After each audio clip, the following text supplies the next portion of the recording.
right. Welcome everybody to this edition of Coffee with Paul and Joe. I got tea today. All right. Coffee. Morning yeah, beverage. the morning beverage, right? So as you all know, we are both helpers, healers, transformers, if you will, in the world.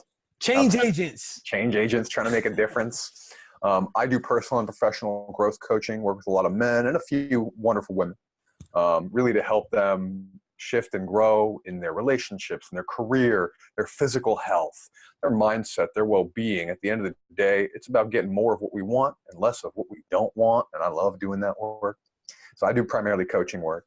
And Paul, man, you're everywhere, man. Give a little quick intro so people that may not know you or they're not as familiar with what you're up to now, they know what's up. Yeah. So my name is Paul Newell. I consider myself a change agent and a teacher.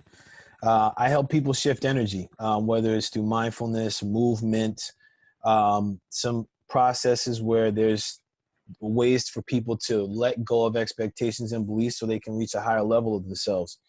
And I primarily work with men, work with leaders in businesses and in communities. And I like to do some, as I'm learning, Joe, and learning about being in business and also being a human on this planet. I teach and share my lessons on Facebook and with the Mankind Project, and it's been fun getting a lot of feedback out there. So yeah, cool, man. Well, people should pay attention to this one today because we're both scared. I don't want to say shitless, but pretty close. Yeah, I'm butt puckered on this one, man. Yeah. So here's the deal. We're going to talk about race. And, this is something that neither of us was really like trained in race relations or anything like that, but we both have done our work and we're doing our work. And we both lived our lives and we're stepping into owning and creating more awareness of who we are in the world, in the space, culturally, racially. We're both very conscious or trying to be very conscious about all the isms in the world, right? So Paul and I, we were at a training called Bridges and Boundaries through the wonderful Mankind Project. When was that? Was that October or November? November, right? October. No, yeah, you're right. First weekend in November. First weekend in November. Yeah, and it was specifically about race. And I would say it was mostly about black and white, right, Paul? Yeah, definitely. It was hard-hitting. It was intense. It was very real. I've known Paul a few years, and I got to see him in a whole new light. I got to see a lot of people in a whole new light that I've known for many years of all races, men and women.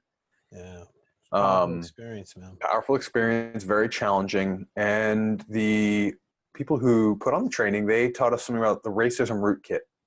Racism root kit. So Paul, you want to describe a little racism root kit? And then we're going to break down a little bit of how we both show up in ways where we're letting this root kit drive us. Yes.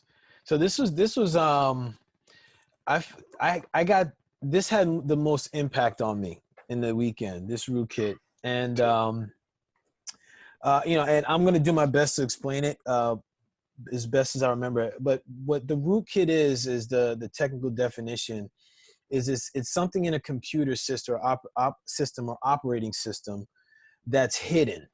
It's like if you were to look for it, you're not going to find it, but it's within the operating system. It's something that's helping the computer run.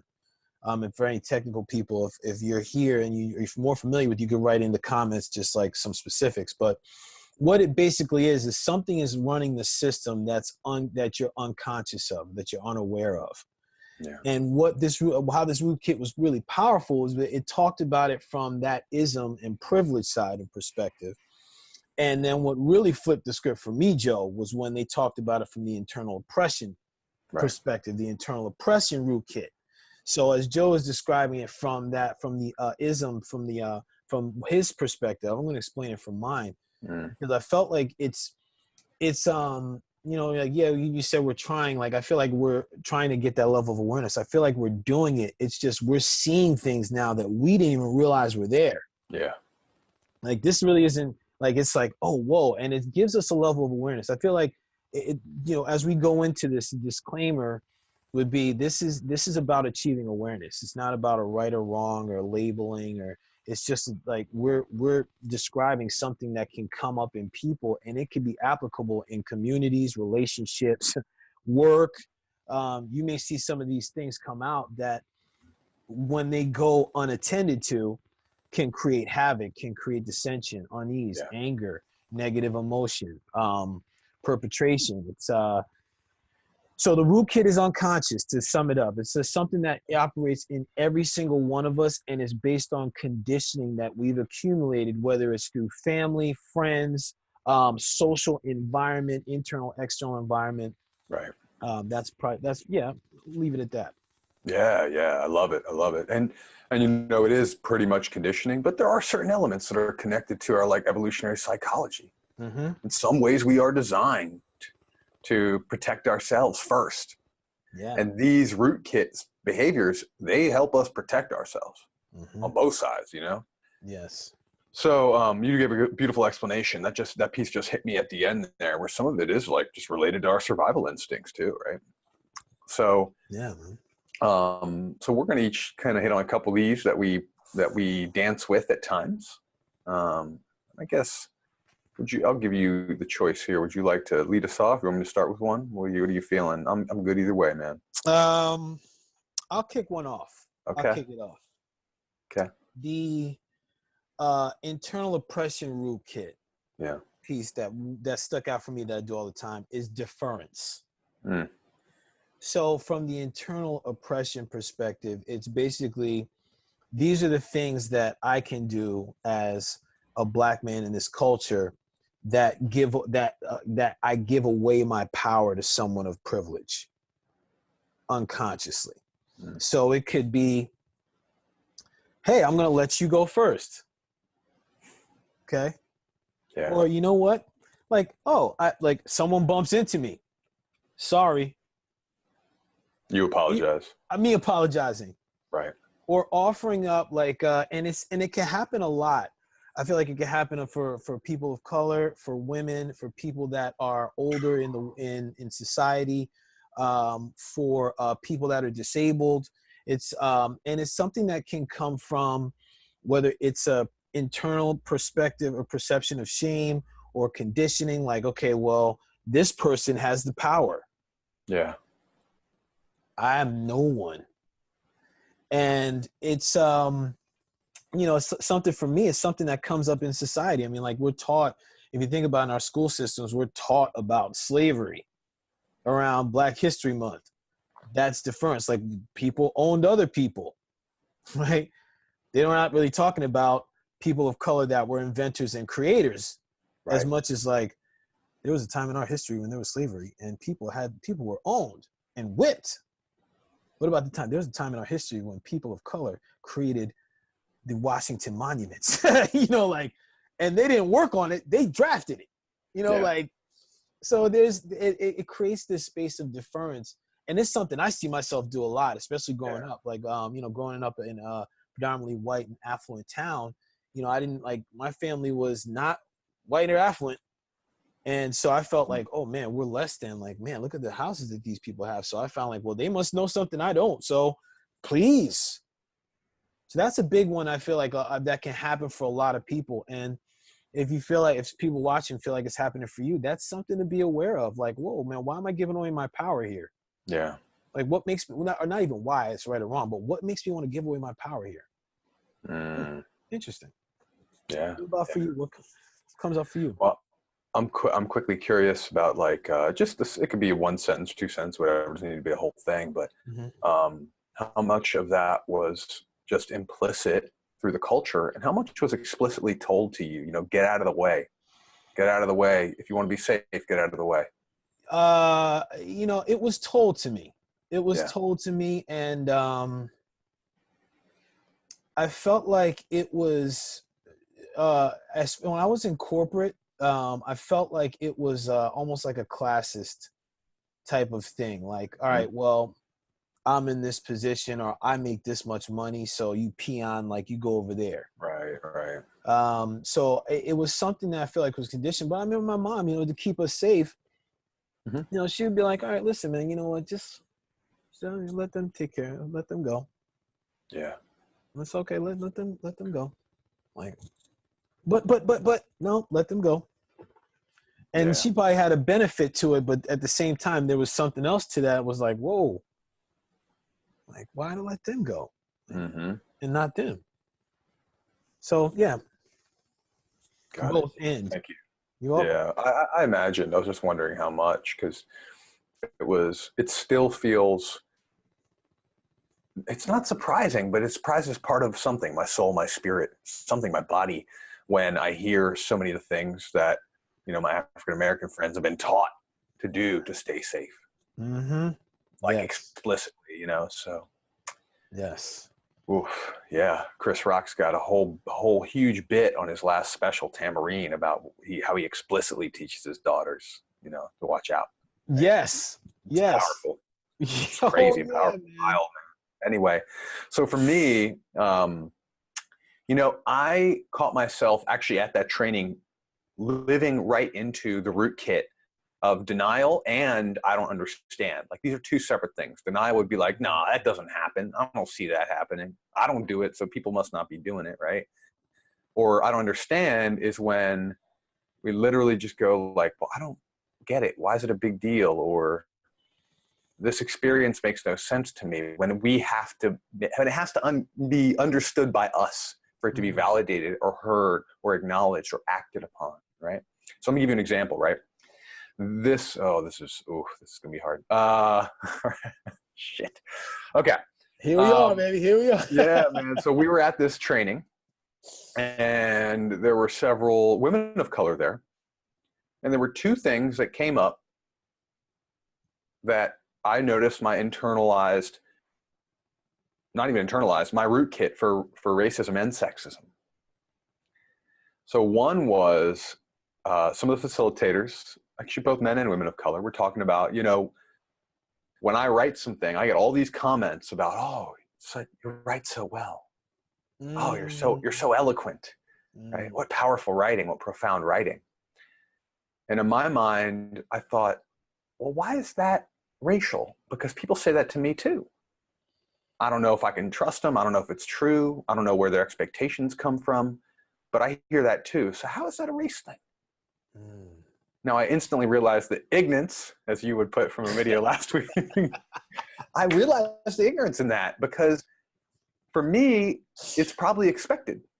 I have not grown up a skin color or an ethnicity or a gender where the world has taught everyone around us that not to expect eloquence or profound writing or quality writing. So even the same action, the same activity, the same language can just be a compliment to me, but it could be actual subtle degradation for others. And in the moment, I'm going, I don't get it. This happens to me too. I don't get it. So that's my root kit. The I don't get it, this happens to me, was blocking me from seeing deeper, from seeing the realities of other people who have historically been told they're less than. Right? So that was one. The next one came up where somebody asked a really dumb question about hair, African American women's hair. And it went deep. Remember that one, Paul? Ooh. Yes, I do. Yes, I do. Yep. Ooh. That was hot. Don't you touch it. Dude, that was hot, right?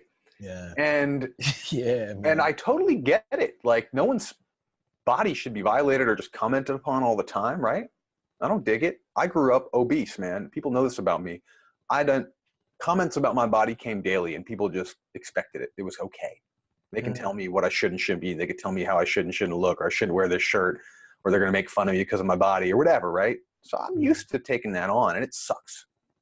So I get it on that base level. Right. But one of the things I heard was, well, people just want to ask a lot of questions about my hair. They just want to come up and touch it. They just think they have the right to touch it. And it's almost like, and men think they have a right to touch it, right? And so in the minute, I caught the root kit. You know what I did in my mind? What? People talk about my beard all the time. People all the time want to comment about my beard. Shit, women come up and touch my beard. They will. They'll come up and touch, especially if they've had a few drinks or at a show or something. But random women, right? So I thought in that moment, well, hold on, this happens to me too. And it took only 2 seconds. Right. But that was that root kit. If I'm not bringing my consciousness to this, that could have overridden, and I could have said, they're overreacting. this is crazy. People touch my hair too. People come into my body too. But it only took me a few seconds because I've been doing my work for like 2 years to try and raise consciousness around this. And I wish it was longer. There's some shame coming up right now. That's another rootkit. Yeah, this might have to be like a 3-parter, man. I mean, we can keep going on this. This is one of the original intentions. Yes. But in that moment, it took me a couple of seconds to weed through my rootkit. Now, it might have taken me a couple of years back. It might have taken me months years back. It might have taken me pissing someone off or hurting someone years back. Right. But I caught it, and I was able to say to myself, hold on. It's been thousands of years since my ancestors' bodies were owned. It's been I've never been alive as a woman, where women's bodies are constantly made objectified, sexualized, right. Violated, committed violence against. Physically, they're more vulnerable, smaller, just by nature, right? So I was able to stop and go, hold on, Joe, quit your fucking bullshit, quit your rootkit. But until that moment, I couldn't see those rootkits coming up. Right. Now I see them. Now I can't say anymore, well, that happens to me too. That one was a big eye-opener. It's like, whoa, I'm doing this every day, I bet. The sexism and racism coming up every day in these small ways that are not overt, but they stop me from being in a place where I help and serve others. And I want liberation for all, you know? Yeah. Oh, man. Yeah, I'm thank you for that, man. I'm like that. I just felt that in my body, especially in my heart, like around the solar plexus, because you mentioned about the racist perspective, but then also the sexist perspective. Yeah, man. I feel it's so relevant right now because, and this is where some of the external environment comes in too, because I believe that people's bodies can be objectified.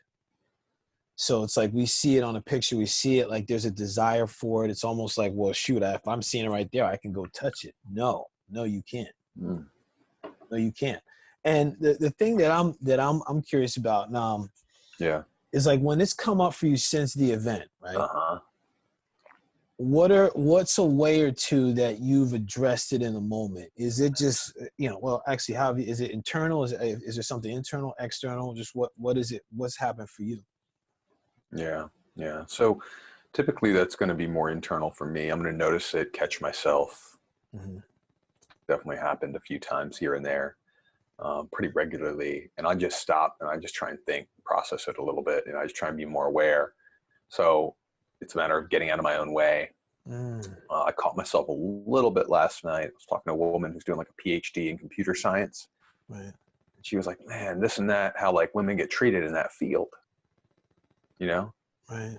And I caught myself kind of going, yeah, I've heard a lot. I get it. I've heard how women get treated in tech fields, right? Well, I'm doing another rootkit right there. I'm kind of like, instead of I don't understand or denial, I'm most intellectualizing, like, oh yeah, I read an article about that. Oh, a friend told me about that.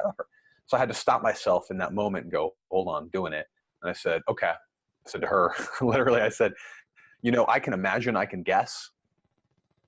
Intellectually, I've probably read about this or people have told me, but like, what's it like? What's it actually like for you? What are situations? What is the experience like, Thank you. Yes. So I had to stop acting like I knew already, or stop acting like I can figure it out and just go, all right, what's it really like? What's really going on for you? Right, man.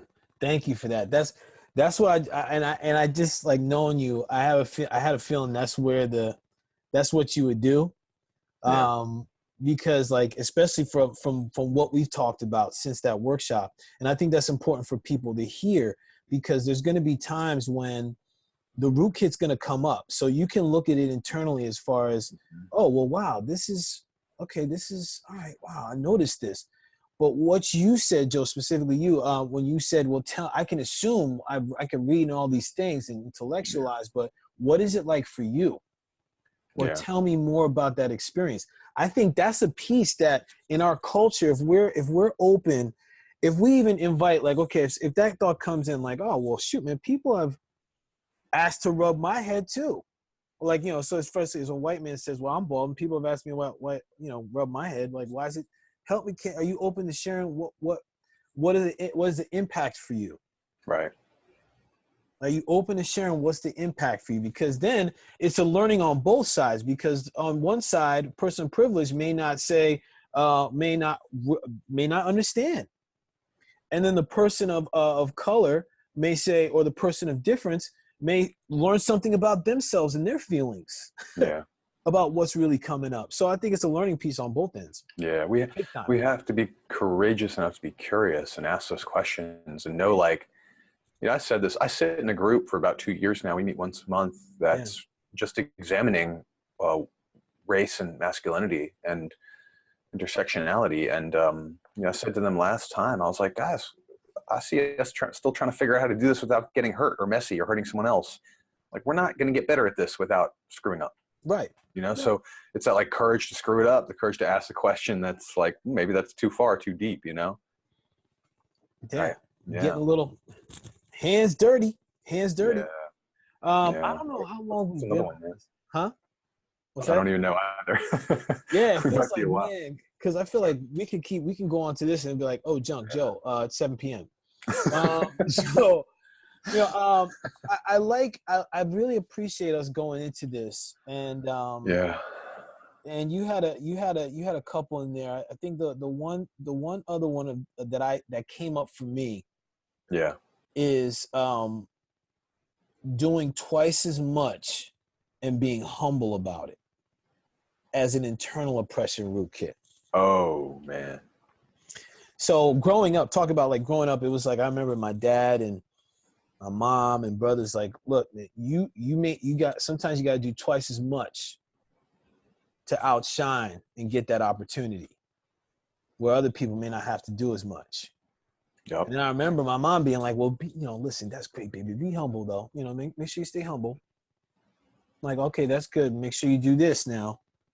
Mm-hmm. And it's almost like, I see it as a space where that can happen a lot I felt like that way a lot in corporate.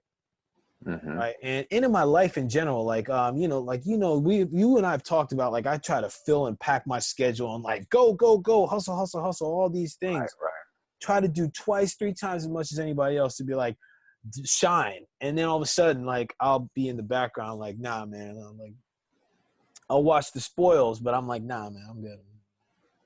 Yeah, well, it was someone else. Like, Paul did a great job. Oh, well, it was this. And that's something that can come up where, again, that's giving power away. Yeah. It's like on both sides of this rootkit, it's either, and depending on where we are, because each person can be on either side, right? No matter the difference, because we're all different. We all have a perspective of privilege, and we all have that perspective on the other side where we're of that difference. We're of the minority. Okay, mm-hmm. So everyone's got it. So that's the beauty of this rootkit. It's like, okay, if I'm a younger person, I'm working with an older person, I may say something that has an impact on them. If I'm able-bodied and say something to someone that's disabled, or that has an impact on them. Or someone disabled may say, okay, I gotta work twice as much to show that I'm able to be here. When actually I'm able to be here regardless of, like, so I feel like that's a piece that, and, especially my work that I do in corporate, I'm really looking to address that from a diversity and inclusion perspective, because a lot of times can lead to covering, people not really coming fully into and showing who they fully are. Yeah. And that's because, like, okay, you may be burned out. You're not even witnessing what's coming up. And then you're humble about it. You're not even stepping into the spotlight. Right. Like, shoot, go ahead. Yeah. So it's big time, man. Big time. Yeah. It's amazing to hear that. That's one of those things where I go, oh yeah, I get it. That makes sense. Not like I understand from experience, but it completely resonates at why. And I can be assumptive.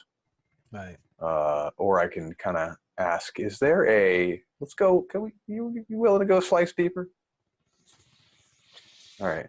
I want to ask you this. I'm not trying to, like, coach or pry or whatever, but I'm so curious. Yeah. Is there an implied or even an explicit or else behind that? Yeah. So, Paul, work twice as hard. Yeah. And be twice as quiet about it. Or else. Yeah. So I'm going to share something here, because you went in before, and Every time I think about this, it really resonates with me. And it's like it brings me back to my mom's teachers and grandma's teachers, and like ancestrally. But like you know, for those that don't know, Joe and I are involved with the Mankind Project, and we staff these new warrior weekends, and we're both on this leader track where we're able to get feedback from the weekend leaders about how we're leading, and it's applicable on the weekends and in our work and all things. So one of the black leaders of the weekend that I was on, his feedback for me was like, you have power, but you play small. And he said, he was like, and it happens for black. We talked because it was for me. He was like, it can happen for black men because, what the story or what happened was slave mothers would raise their sons to be weak and ignorant, so they wouldn't be trophies for the slave hunters. Yeah. Now that's taught to protect the offspring for pain of what could happen. And it happens for people of difference. Hide your gifts or you'll be so high value that your life will be worse. They're going to come for you. They're going to get you.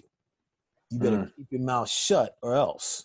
Like, I'm a health guy. So like, there's a man, Dr. Sabi, and like some of the doctors that have talked about the natural herbs and medicines, all of a sudden, poof, goodbye.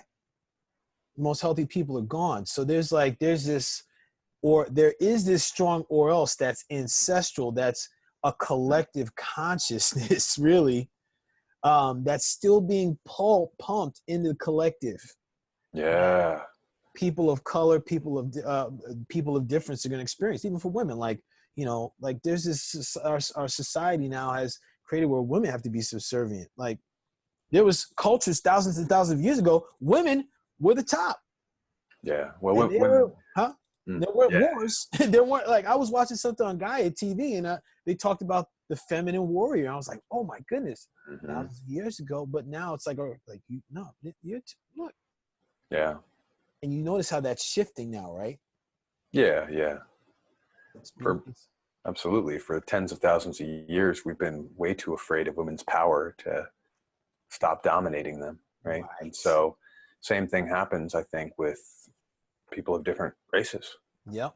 People of color. We wanted control. Those of us that have been in power, if I could use us, right? It makes sense. What you reminded me of just now, one time we'll have to break this one down as well. I have this theory about how we take our best and our brightest and just crush their spirits and souls and make them these icons in the world, these modern day gladiators, whether it be music or sports or actors or like even political figures. We just have this thing. We have this like Roman Empire, this gladiator thing in us where we go, oh, you're the best at something?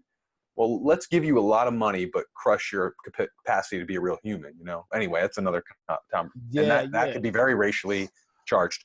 But yeah, we've been on this for a minute. So we can wrap up. All right. I'm telling you, this might be a second part. We'll get the feedback from people. Listen, if there's questions you want us to discuss, topics you want us to discuss, put it in the comments. Let us know, because like this is our opportunity, Joe and I, to connect and talk about the realness, what's really happening out there, what's really going on behind the curtains, and providing some ways that you can deal or at least be aware of things and move it to a different place, different space. Yeah, and the you know what I'm just trying to do? I might try and drop a link to this like root kit. Yes. Because there's so many. We touched on 2 or 3, and there's like 11 or 12. Denial, hurt feelings, narcolepsy. Narcolepsy is fascinating, man. Did we watch some narcolepsy in that weekend or what?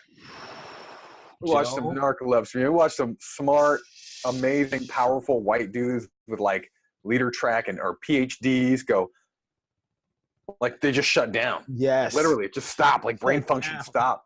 Anyway, shame, I don't understand, masochism, faux apology, faux compassion, defense, white guilt, pain game, which is one that I go to, attack, or intellectualization, another one that I go to. I think we talked earlier, we both maybe go to. Yeah. So there's just so much in this. I think the bottom line is for all of us to just be aware that there's stuff running the show underneath that's been programmed into us, and it's our work, if we choose, to become more and more aware to it. And it's hard. It's pain. Anything that's liberating has some pain to it. you know? And so this is like that. I feel more whole and more complete than I did a few months ago, but I have to look at this stuff when it shows up, you know? Right there And that's with like you, anything. man. Right there with So very Love this cool. time. Yeah, I love this time too. Very cool, man. Great to connect about this. I know we've gone a little long here, I think, but I hope people enjoy it, and please drop comments, and there'll be information on how to reach both of us. We're both available to help create change in your life, no matter what it may be. Reach out. If we're not the right fit, we'll know somebody who is, you know, That's both in the correct. game. So Yes. thank you all for watching and listening if you have, and please share this with someone that you think will love it or benefit from it. Peace. Peace. Be well, everybody.